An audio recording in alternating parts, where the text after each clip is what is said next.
let's look at a problem that's really very is basically the simplest problem we can solve. Or the fracture mechanics problem starts with this problem. So we basically have an infinitely large plate, has a crack in the middle of 2A. And I've established the coordinate system at the center of the crack. And this plate has uniform stresses.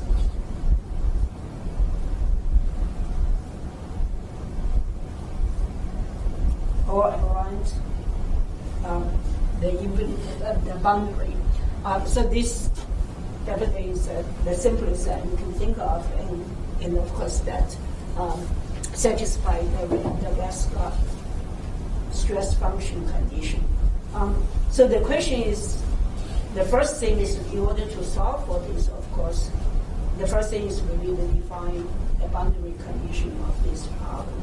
So what will be the boundary condition for this problem?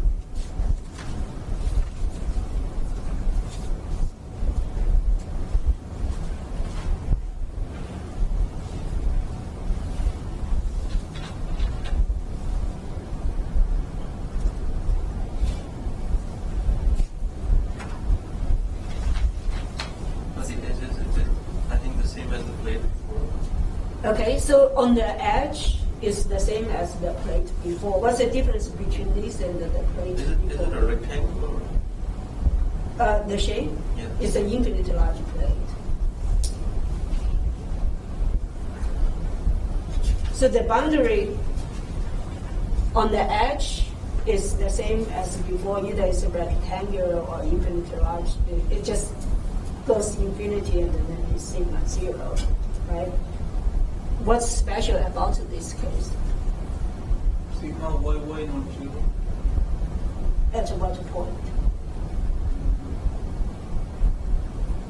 At the top and bottom, there is sigma y. Okay, so this is at the bottom. So if I draw it like this, and I assume it's rectangular, infinitely large. So you have the top and the bottom is sigma yy equal to sigma 0, right? So that's 1.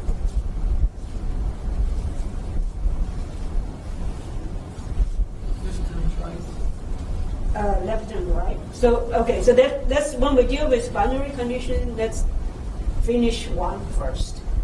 Do we have another boundary condition for top and the bottom? No shear stress. Top is equal to 0, right? Okay, so if so the left and the right. Sigma xx. Sigma xx is equal to sigma 0. Right? Does that cover all? Crack. We have a crack, right? So how do we deal with the crack?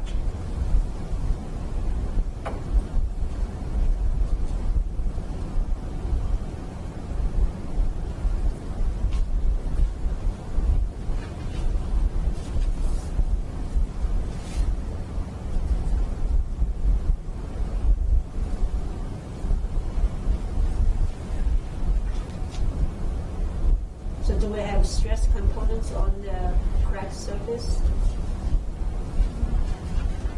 Along the y, yes. So Along x direction.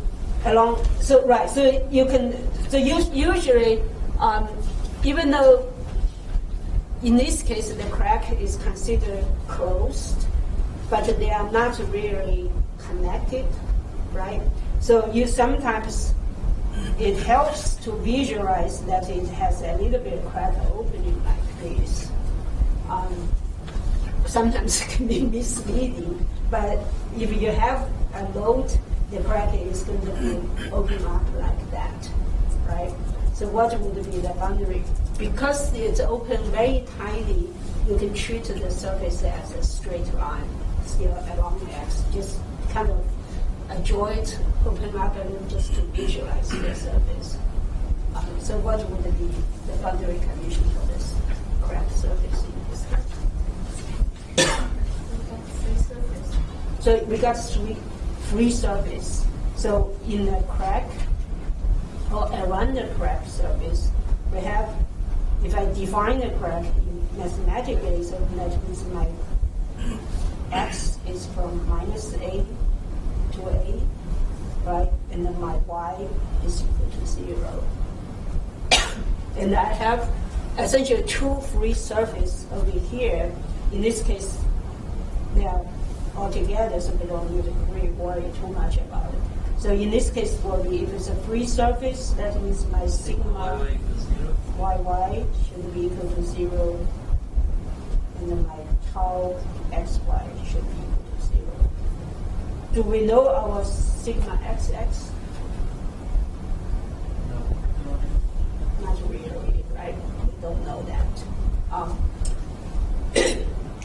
Okay, so that's my boundary condition defined in the Cartesian system.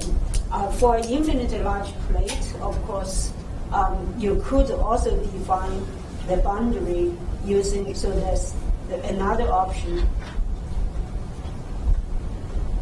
for out boundary is that for infinitely large plate, that means my R is goes to infinity, and then my sigma. So I'm no longer rectangular. So in this case, we can think of a huge circular plate. In that case, what would be my boundary condition? Sigma R equals. So I will have sigma r equal to 0, and my right. So I guess you guys are doing the homework. There's a problem that is a huge plate, infinite circular plate. Okay, so that's the boundary conditions. So now let's look at use what we had before. So at the correct surface,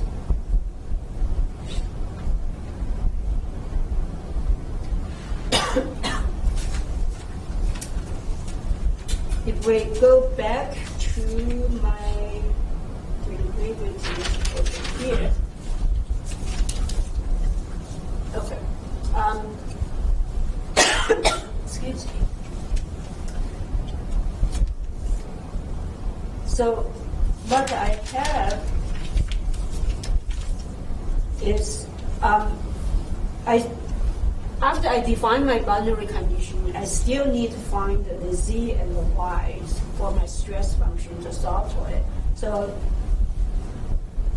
to do that, actually it's easier maybe to kind of find what the stress function in terms of this look like, and then go from there. So at the cracked surface, we know that y is equal to 0. So when I go back to those three stress components, actually it becomes a little bit simpler. So that term goes to 0. So I only have the real part of z plus 2 real part of y. My sigma y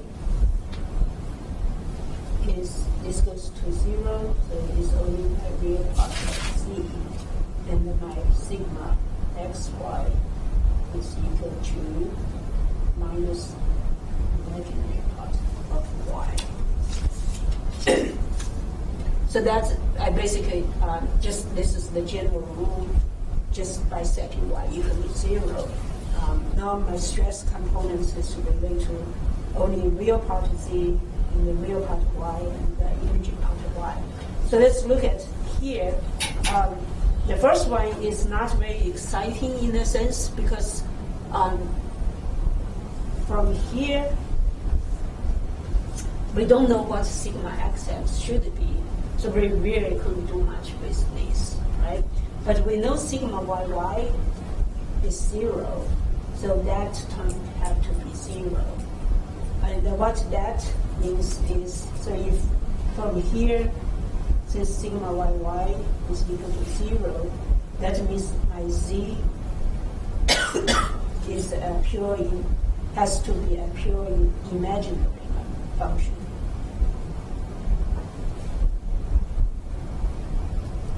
Right?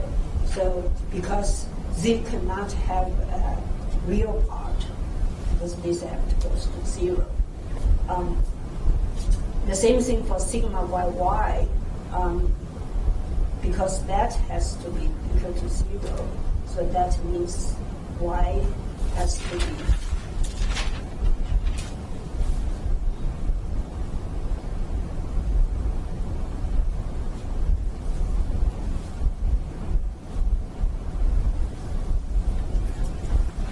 okay. So now at least we have some idea, some information about what the z and the y should be.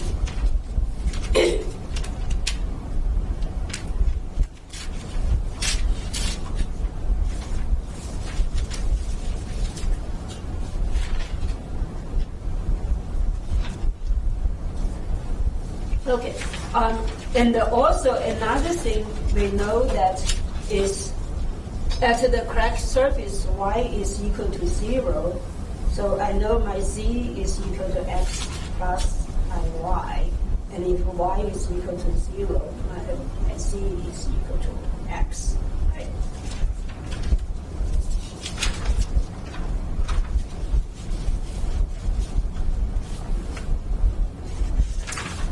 Okay, so now I can, because of that, so now I have know two things. One is along the cracked surface, my z is equal to x, and also my z is pure imaginary. So then I can give a guess that my z of z is equal to sigma x over square root of x squared z squared. And so this is along the surface, and because of that, so of course you know from here, because my x is less than a over here, because on the cracked surface, my x is bounded by minus a and a. So that is a pure imaginary number, so I get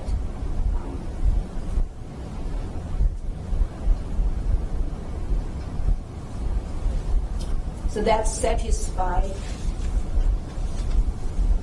the first condition, sigma y is equal to real z is equal to 0.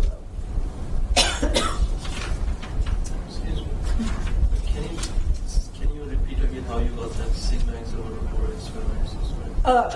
Over here, this is actually I came up with, some ingenious guys come from. So this is really the part of the elasticity that make you very frustrated. At least when I was studying it, because you almost have, it's almost like a guess game that you have to have some idea of what the stress function should be, but you cannot derive that completely from scratch, right?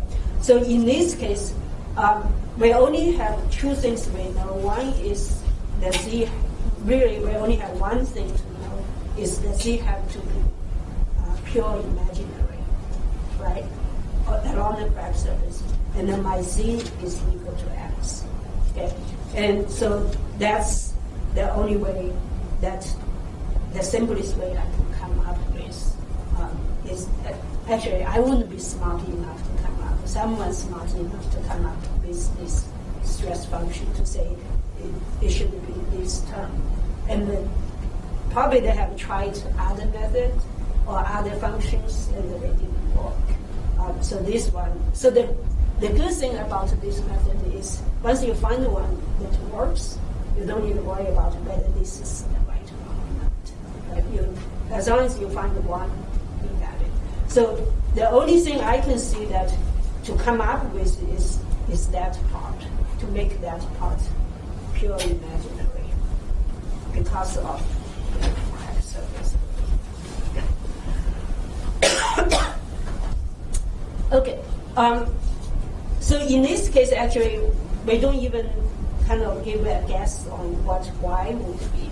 So let's see. So based on this, then we can say, so this is x along the surface. So what I'm going to take a leap of faith again is that my z is equal to sigma z over square root of z squared minus a squared.